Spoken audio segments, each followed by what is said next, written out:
تو میرے بھائی اللہ نے کہا ہے کہ میں نے تمہیں پیدا کر کے چھوڑ نہیں دیا کہ تم جو مرضی کرتے رہو. وہ جو میں نے آیت پڑھی نا, اللہ نے فرمایا تمتعوا, مزے اڑا لو مزے, جو کرنا ہے کر لو. فإن مصيركم إلى النار, آنا کہاں ہے جہنم کی آگ کی. چھوڑوں گا نہیں میں. دنیا میں کوئی قانون ایسا نہیں ہے کہ آپ قانون کی دھجیاں اڑاتے رہیں اور حکومت آپ کو چھوڑتی رہے. اگر حکومت چھوڑتی ہے تو وہ کرپٹ حکومت ہے, جبکہ اللہ عدل کرنے والا بادشاہ ہے. اللہ نے قرآن میں کہہ دیا ام نجعل المتقین کالفجار, کیا ایسا ممکن ہے کہ جو تقوی والی زندگی اختیار کرتے ہیں ان کو اور جو تقوی والی زندگی اختیار نہیں کرتے دونوں کو ایک جیسا ٹھکانہ دے دوں؟ کیا یہ ممکن ہے؟ یعنی اللہ پر تو یہ الزام ہوگا نا. ایک عورت پردہ کر رہی ہے, حیا کے مطابق زندگی گزار رہی ہے, اپنے شوہر سے وفا کر رہی ہے, اس کے حقوق ادا کر رہی ہے, بچوں کی تربیت کر رہی ہے, وقت پہ نماز پڑھ رہی ہے, جو بھی اللہ نے اس کو حکام دیے اس کو فالو کر رہی ہے. ایک مرد ہے, وہ چہرہ بھی نبی صلی اللہ علیہ وسلم کی صورت کے مطابق رکھتا ہے, وہ رشوت سے بھی بچتا ہے, وہ اپنے گھر والوں کے حقوق بھی ادا کر رہا ہے, وہ والدین کی ذمہ داریاں بھی پوری کر رہا ہے, وہ جھوٹ سے بھی بچتا ہے. ایک تو یہ ہے, مرنے کے بعد یہ بھی مٹی ہو جائے اور چور, اچکے, چرسی, ہیروئن چیٹ, قاتل, ڈاکو وہ بھی مرنے کے بعد, بولو نا بھائی, زنا کرنے والے وہ بھی مٹی ہو جائیں. تو اللہ فرماتے ہیں اگر مٹی کر کے ختم کرنا ہے تو یہ مجھ پر الزام ہے کہ میں نیک بننے والے کو کوئی اجر نہیں دے رہا اور برائی کرنے والے کو سزا نہیں دے رہا, تو پھر نیک بننے والا نیک کیوں بنے؟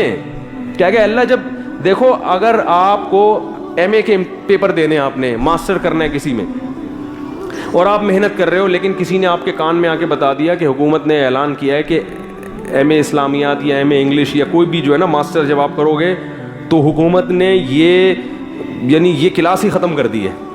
آپ محنت کرو مگر کوئی ایگزام نہیں ہے, اور رزلٹ یا ایگزام تو ہوگا مگر ایگزام میں پاس کون ہوگا فیل کون ہوگا یہ رزلٹ حکومت نے اناؤنس کرنا ہی نہیں, پرچے جلا دے گی گورنمنٹ. تو آپ تیاری کرو گے؟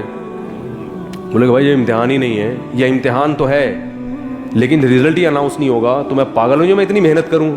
ہے بھائی, وہ نتیجہ جب نکلنا ہی نہیں ہے تو یاد رکھو اگر کوئی نتیجہ نہیں ہے, آخرت نہیں ہے, ہم نے مرنے کے بعد زندہ ہو کے حساب و کتاب نہیں دینا, تو ہم کیوں پھر محنت کریں, ہم اچھے بن کے کیوں زندگی گزاریں؟ پھر تو ہر آدمی کو کیا ہونا چاہیے, جس کی لاٹھی اس کی بھینس, پھر تو مزے اڑاؤ. تبھی جو غیر مسلم کنٹریز ہیں نا وہ اپنی قوم کو سے برائیاں چھڑوانے کی کوشش کیسے کرتے ہیں پتہ ہے آپ کو؟ بے انتہا قانون مضبوط بنایا ہے انہوں نے, بہت زیادہ ٹریننگ دی ہے انہوں نے, بہت زیادہ قوانین کو کیا کیا ہے, سخت کیا ہے, پھر بھی بڑی بڑی جرائم اور برائیاں وہ نہیں چھڑا سکے.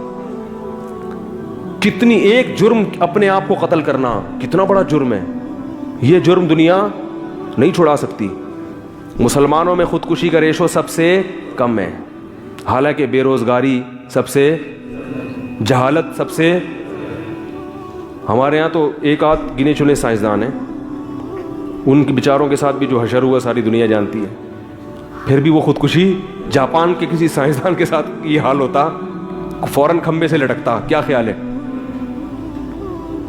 فوراً کھمبے سے لٹکتا نا. جو ہم نے اپنے سائنسدانوں کے ساتھ جو مارکیٹ میں جو چل رہا ہے, کیا زیادہ میں ڈیٹیل میں جاؤں. تو نہ ایجوکیشن ہے, اسکولوں کا ماحول خراب, ہر آدمی ایک دوسرے کی جیبیں کاٹ رہا ہے, صفائی ستھرائی ہے ہی نہیں. آپ گاڑی میں جا رہے ہو, پان کھاؤ, جب وہ بھر جائے نا اٹھا کے کسی کے بھی منہ پہ پھینک دو, آپ جا کے تھوپڑا اٹھا کے پیک پھینک دو پینٹ پہ کسی کی, کوئی پوچھنے والا ہے؟ بسوں میں کئی بار ایسا ہوتا ہے. تو کیا گندگی گندگی گندگی. تو ہمیں تو ہر دوسرے آدمی کو خودکشی کرنی چاہیے, پھر بھی کیونکہ نیچرل لائف کے بہرحال ان کی نسبت قریب ہے. ویسے نیچرل لائف میں صفائی بھی آتی ہے پھر بھی ان کی نسبت کیا ہے؟ بیسک چیزیں ہماری ابھی تک کیا ہیں, نیچرل ہی ہیں, جو بیسک بڑی بڑی چیزیں. اس وجہ سے اللہ تعالیٰ نے ہم کو پھر بھی کس میں رکھا ہوا ہے؟ نسبتاً سکون میں رکھا ہوا ہے.